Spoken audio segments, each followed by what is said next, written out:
Hello बेसफुल souls. तो आज हम बनाने जा रहे हैं चोको वनीला केक। ये केक खास उन लोगों के लिए है जिनको क्रीम केक बिल्कुल पसंद नहीं, लेकिन वे सेलिब्रेशन केक और डेकोरेटिव केक तो चाहते हैं।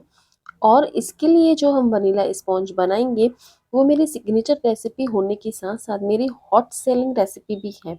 तो चलिए शुरू करते हैं।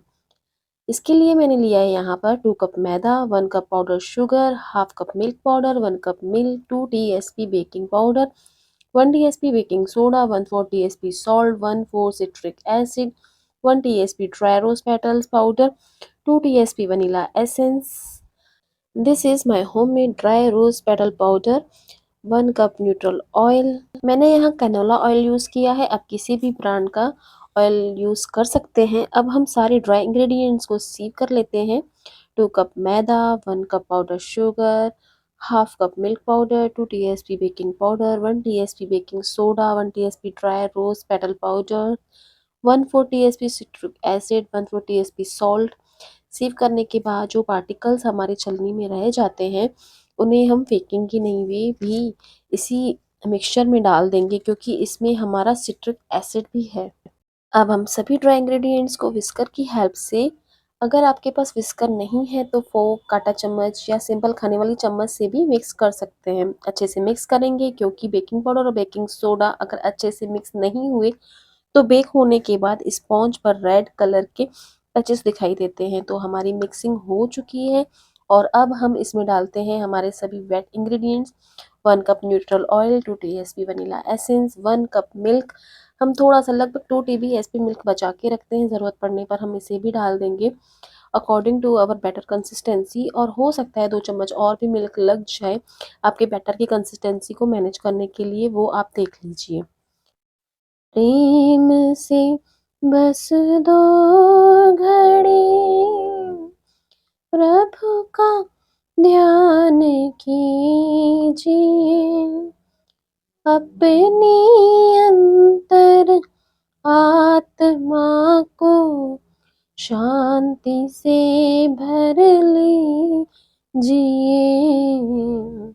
शांति से भर लीजिए। ये मैंने सेम साइज़ के 2 केक टिन 6 इंच के ले लिए हैं। अब मैं इन दोनों केक टिन में बराबर मात्रा में हमारा केक का बैटर डाल देती हूँ। इसके लिए मैं वेइंग मशीन का इस्तेमाल करती हूँ। आपके पास ना हो तो आप अंदाज़े से भी कर सकते हैं, थोड़ा बहुत डिफरेंस चलेगा। Take it easy.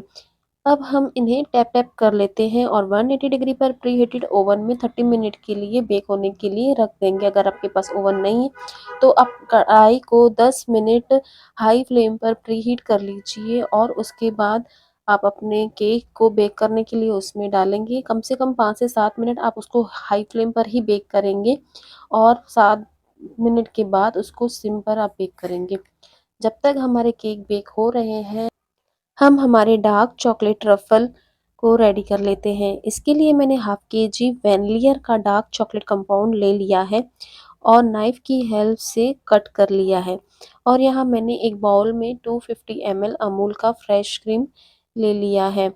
1:2 रेशो का हम ट्रफल बनाएंगे। यहाँ पर एक बात ध्यान देने वाली है, अगर आप चॉकलेट और क्रीम को एक साथ मिलाकर मेल्ट करना चाहते हैं तो आपकी क्रीम और चॉकलेट का टेम्परेचर एक समान होना चाहिए। माने कि अगर या तो दोनों ही रूम टेम्परेचर पर हो या दोनों ही कोल्ड हो। अगर आप जज नहीं कर पा रहे हैं तो आप अलग अलग ही दोनों को माइक्रोवेव करें। अब हम अपने चॉकलेट को 30 सेकंड के लिए माइक्रोवेव करेंगे। हम डबल बाउलर बॉइलिंग मेथड भी यूज़ कर सकते हैं अगर आपके पास माइक्रोवेव ना हो तो।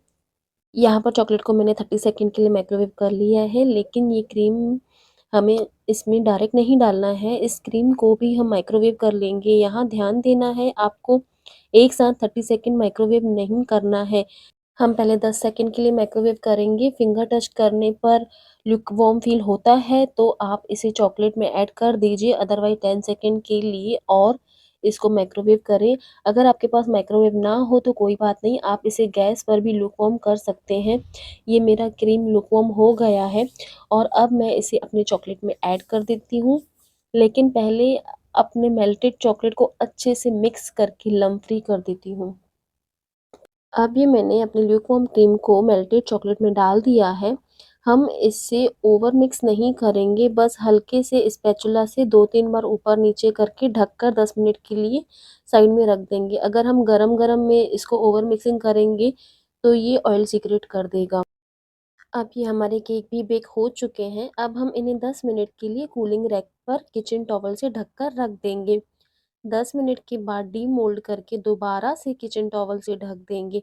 इस तरह हमारे केक में किसी भी तरह का पसीना, मॉइस्चर या गीलापन नहीं आएगा और चिपचिपापन भी नहीं आएगा।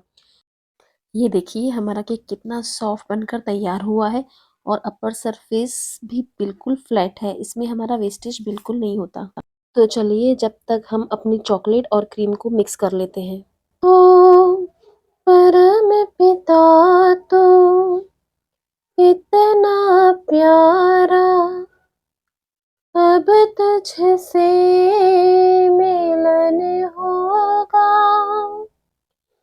तुझको पाकर इन नैनों में प्रेम का मोती होगा, प्रेम का मोती होगा। ये देखिए ये कितना स्मूथ सिल्की शाइनी बनके रेडी हुआ है। इसको और भी सिल्की शाइनी बनाने के लिए हम इसमें ऐड कर देंगे 1 चम्मच गर्म पानी में एक ₹2 वाला कॉफ़ी का पाउच। देखो कितना सिल्की और शाइनी लग रहा है। अब हम इसे साइड करके रख देंगे। वैसे तो ट्रफ़ल को कम से कम 3-4 घंटे सेट होने के लिए रखा जाता है या ओवरनाइट भी रख सकते हैं। लेकिन आज के केक में हमें बहुत ज़्यादा ट्रफ़ल नहीं चाहिए। बस केक की 2 लेयर्स को आपस में चिपकाने के लिए जितना यूज़ होगा उतना ही। तो आप इसे इमीडिएटली भी यूज़ कर सकते हैं, बस ये ठंडा होना चाहिए, गर्म नहीं होना चाहिए। अगर लूकवार्म भी है, तो आप इसे आधे घंटे के लिए ठंडा होने के लिए रूम टेम्परेचर पर ही क्लिंग रैप करके रख दीजिए। फ्रीज़ में नहीं रखना, नहीं तो ये सेट हो जाएगा। 10 मिनट हो चुके हैं, हम अपने केक को डीमोल्ड कर देते हैं। इसकी साइड से पैलेट नाइफ से अंदर की तरफ पुश करते हुए हम इसे स्क्रैप आउट करके डीमोल्ड कर देते हैं। देखिए कितना अच्छा रंग इसका आया है, अपर सरफेस एकदम फ्लैट है और कितना सॉफ्ट है, ये है ना। अब हम इसे ठंडा होने के लिए दोबारा से कवर करके रख देते हैं। इससे हमारी केक बिल्कुल भी सॉगी नहीं होगी, हमारा केक ठंडा हो चुका है। अगर आपके पास समय हो तो आप इसे थोड़ी देर क्लिंग रैप करके या फिर एयर टाइट कंटेनर में रख कर फ्रिज में रख दें। लेकिन इसमें हम किसी भी तरह की सोकिंग नहीं करने वाले, तो आप इसे रूम टेम्परेचर पर भी रख सकते हैं। तो अब हम इसकी स्लाइसिंग कर लेते हैं। मैंने एक स्पॉन्ज के 3 स्लाइस किए हैं, आप 2 भी कर सकते हैं। इस तरह हमारे 6 स्लाइस रेडी हैं। सॉरी फ्रेंड्स, यहाँ पर आगे की वीडियो बाय मिस्टेक मुझसे ही डिलीट हो गई है, लेकिन कोई बात नहीं, मैंने कुछ समय पहले ही ऐसा ही केक और बनाया था जिसकी वीडियो मेरे पास है। फ़र्क सिर्फ इतना है कि इसमें मैंने 3 स्पॉन्ज बनाए हैं और एक स्पॉन्ज से 2 लेयर कट करे हैं और इस तरह से 6 लेयर इसकी भी रेडी है। इसकी हाइट थोड़ी-सी ज़्यादा आएगी क्योंकि 3 स्पॉन्ज का बना है। हम थोड़ा-थोड़ा ट्रफ़ल हर लेयर को आपस में चिपकाने जितना बस यूज़ कर लेते हैं। आपको ज़्यादा चॉकलेटी चाहिए तो आप ट्रफ़ल को अच्छे से सेट करके पाइपिंग बैग में भर के भी यूज़ कर सकते हैं। क्योंकि ये टॉल केक है तो हम इसमें बीच में एक डॉवल डाल देते हैं। हम 3 से 4 बार आउटर सरफेस पर ट्रफ़ल लगाएँगे जब तक कि ये स्मूथ ना हो जाए और शार्प एजेस इसकी ना आ जाएँ और हर बार 10 से 15 मिनट के लिए फ्रिज में रखेंगे। आपको ज़्यादा चॉकलेटी चाहिए तो आप ट्रफ़ल को अच्छे से सेट करके पाइपिंग बैग में भर के भी यूज़ कर सकते हैं। क्योंकि ये टॉल केक है तो हम इसमें बीच में एक डॉवल डाल देते हैं। हम 3 से 4 बार आउटर सरफेस पर ट्रफ़ल लगाएँगे जब तक कि ये स्मूथ ना हो जाए और शार्प एजेस इसकी ना आ जाएँ और हर बार 10 से 15 मिनट के लिए फ्रिज में रखेंगे। डेकोरेशन के बाद ये कुछ इस तरह से रेडी हुआ था। मैंने सेम डिज़ाइन के 2 केक बनाए थे, एक एनिवर्सरी और एक बर्थडे का, और जिस केक की असेंबलिंग की वीडियो खो चुकी है, वो मैंने फायर केक बनाया था जिसकी डेकोरेशन मैंने कुछ इस तरह से की।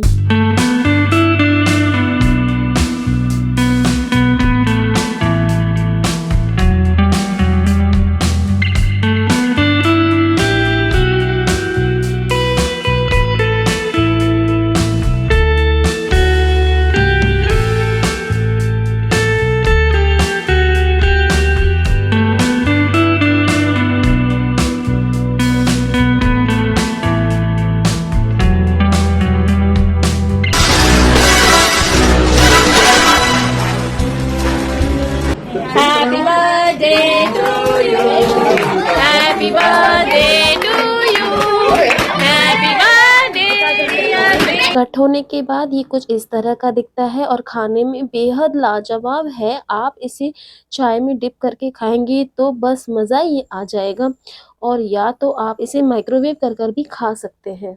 धन्यवाद हमारी वीडियो को अंत तक देखने के लिए। अगर आपको हमारी वीडियो पसंद आई हो तो लाइक कीजिए, नहीं आई हो तो कोई बात नहीं, आप डिसलाइक भी कर सकते हैं, लेकिन कम से कम आप हमें कमेंट सेक्शन में कमेंट करके बताइए ज़रूर।